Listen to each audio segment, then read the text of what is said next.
25 August অর্থাৎ গণ অভ্যুত্থান দিবস, সেই দিন আমরা দেখেছি পলায়নকৃত স্বৈরাচার ওই দেশে আশ্রয় নিয়ে তাদের কারো কারো সরকার বলছে ওনাদের সহযোগিতা নাই, কিন্তু তাদের একটা মনের সহযোগিতায় এ ধরনের বক্তব্য দিয়ে, উস্কানিমূলক বক্তব্য দিয়ে পলায়নকৃত স্বৈরাচার দেশের মধ্যে বিশৃঙ্খলার যে চেষ্টার উস্কানি দিচ্ছেন, আমরা এটার তীব্র প্রতিবাদ জানাই। মনে রাখতে হবে, এই বাংলাদেশের মানুষ তারা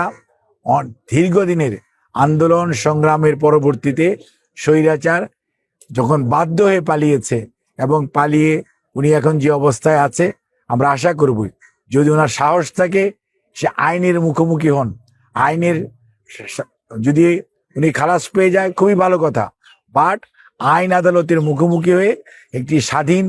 যে বিচার ব্যবস্থা আছে সেই বিচারের সম্মুখীন হয়ে সাহস থাকলে সেটা ওনার মুখোমুখি হওয়া উচিত এবং সেখানে দাঁড়িয়ে ওনার এই সমস্ত কথা বলা উচিত। অহেতুক